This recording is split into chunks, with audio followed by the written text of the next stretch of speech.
வணக்கம். நான் டாக்டர் மீனாட்சி பாலசுப்ரமணியன், மகப்பேறு மருத்துவர் ஃப்ரம் கிரியா விமென்ஸ் கிளினிக் இன் அடையார்.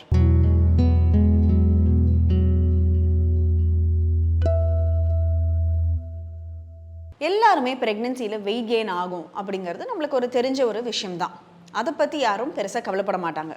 ஆனால் எல்லோரும் என்ன நினைப்பாங்க, நம்மளுக்கு தான் இப்போ டெலிவரி ஆகிடுச்சு, ஆட்டோமேட்டிக்காக நம்ம கெயின் பண்ண வெயிட் எல்லாம் உடனே போயிடும் அப்படின்னு நினச்சிட்டு இருப்பாங்க. அப்போ தான் தெரியும் அவங்களுக்கு, என்னடா அது எல்லாரும் ப்ரெக்னென்சி வெயிட் கெயின் பற்றி பேசினாங்க, யாருமே நம்மளுக்கு இப்போ டெலிவரி ஆனதுக்கு அப்புறமா இப்படி ஒரு வெயிட் கெயின் இருக்கும், இல்லை அந்த வெயிட் கெயின் எல்லாம் லூஸ் பண்ணுறது அவ்வளோ ஈஸியான ஒரு விஷயம் கிடையாது அப்படிங்கிறத பற்றி சொல்லலையே அப்படின்னு தோணும். ஸோ இந்த டெலிவரிக்கு அப்புறமா எதனால வெயிட் கெயின் ஆகுது, இதை பற்றி நம்ம யோசிக்கணுமா ரொம்ப நிறையா அப்படிங்கிறத பற்றி இப்போ இந்த வீடியோவில் நம்ம இப்போ பார்க்கலாம். ஒரு பேபி டெலிவரி ஆகுது, அந்த பிளசண்டாக நம்மளுக்கு டெலிவர் ஆகுது, அந்த ஆம்னியாட்டிக் ஃப்ளூயிடுங்கிறது நம்மளுக்கு குறையுது. ஸோ இதெல்லாம் சேர்த்து பார்க்கும்பொழுது அந்த ப்ரீ டெலிவரி வெயிட்லேருந்து நீங்கள் ஒரு இமீடியட்டாக ஒரு 5-6 கிலோ நீங்கள் இழைக்கிறதுங்கிறது ரொம்ப நார்மலான ஒரு விஷயம். ஏன்னா இது எல்லாமே நம்மளுக்கு அந்த ஒரு ஃப்ளூயிட் ரிட்டென்ஷன்லேருந்து எல்லாமே குறையும். பட் இது எல்லா வெயிட்டுமே நம்மளுக்கு இன்க்ரீஸ் ஆகிறதுக்கான சான்ஸ் நம்மளுக்கு நிறையவே இருக்குது. அண்ட் டெலிவரி இப்போ தான் ஆயிருக்குன்னு பார்த்தா திரும்ப அப்படியே ஒரு ஃப்ளாட்டான ஒரு ஆப்டமனாக ஆகணும் அப்படிங்கிறது கண்டிப்பாக அவசியம் கிடையாது.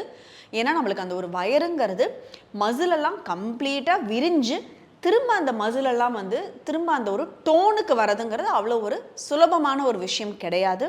அதுக்கு நிறையவே நாள் ஆறுதுங்கிறது ரொம்ப நார்மலான ஒரு விஷயம். ஸோ இப்போ ஒரு ப்ரெக்னென்சி ஆயிருக்குது, உங்களுக்கு இப்போ தான் டெலிவரி முடிஞ்சிருக்குன்னா உங்களுக்கு ஒரு நிறையாவே ஒரு ஹார்மோன் ஃப்ளக்சுவேஷன் இருக்கும். ஸோ உங்களுக்கு அந்த ப்ரொஜெஸ்ட்ரான், ஈஸ்ட்ரஜன் அப்படிங்கிற அந்த ஹார்மோன்ஸ் குறையும், ப்ரொலாக்டின் அப்படிங்கிற ஒரு ஹார்மோன் கூடுதலாக இருக்கும்.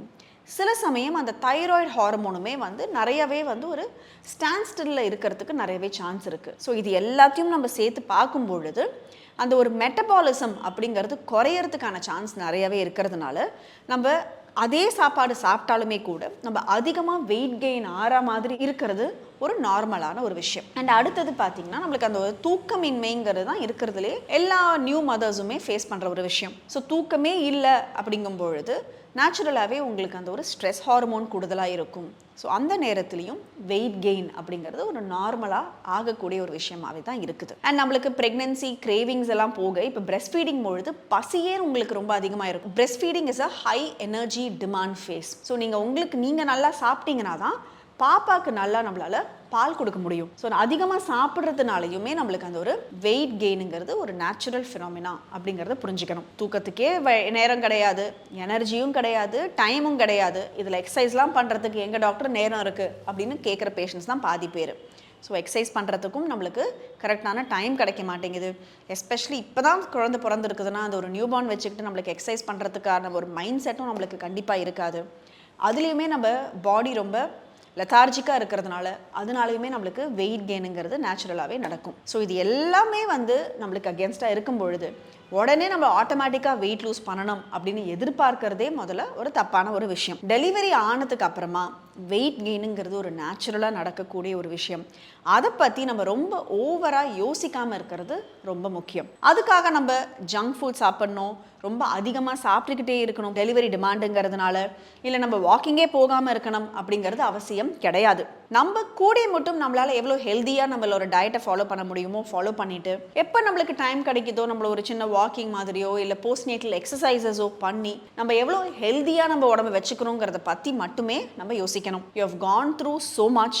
ப்ரெக்னென்சி, டெலிவரி அப்படிங்கிறதுலாம் ஒரு விளையாட்டான ஒரு விஷயம் கிடையாது. த பாடி, மைண்ட், ஃபிசிக்கலாக, மென்டலாக அவ்வளோ ஸ்ட்ரெஸ்ஸை நீங்கள் கோ த்ரூ பண்ணியிருப்பீங்க.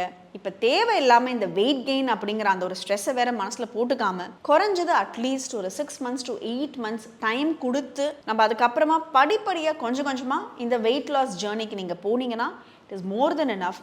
This is the time to enjoy your baby, enjoy your breast feeding. Don't worry about the weight gain. Have a very very happy parenthood and ஹெல்த்தியாக இருக்கிறதுக்கு மட்டும் எய்ம் பண்ணிங்கன்னா that is more then enough.